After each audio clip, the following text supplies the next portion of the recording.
Okay, in this section, we're going to start looking at the different synths within Live. That is to say, instruments.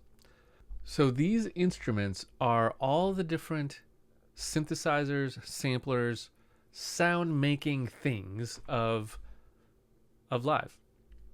We are going to go really deep into using all of these when we get into the sound design class in this series.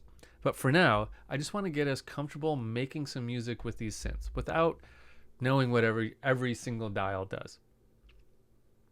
We already know the drum rack, so we're off to a good start.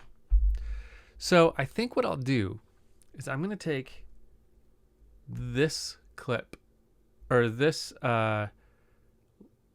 drum pattern, these three things. I'm just going to put them out here. And then I'm going to, paste them a whole bunch so I have some room to play. That was just Command D for all of that. Okay, so now here's what we got.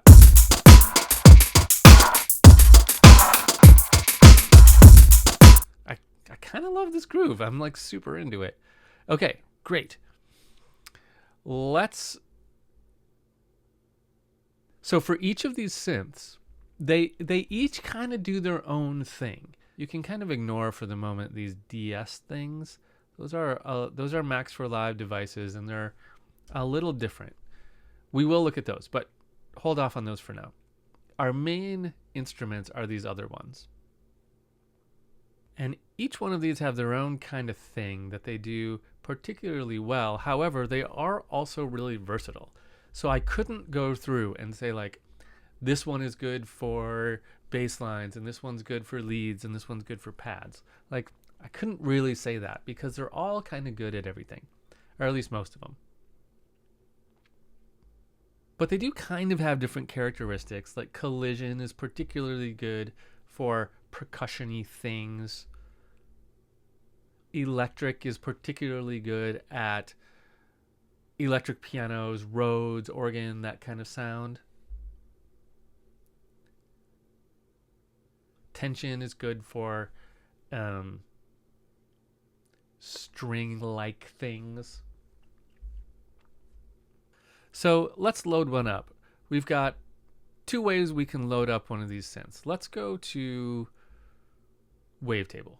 Okay, Wavetable is probably one of the most complex synths we have, but that's okay. I can just drag a wavetable right on a track, but I don't want to put this one here because I do have this percussion here.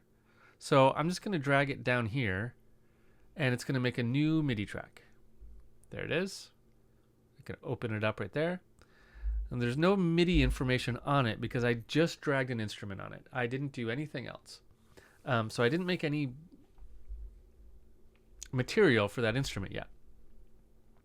Now remember the way MIDI works in that every MIDI track can have an instrument on it, only one instrument.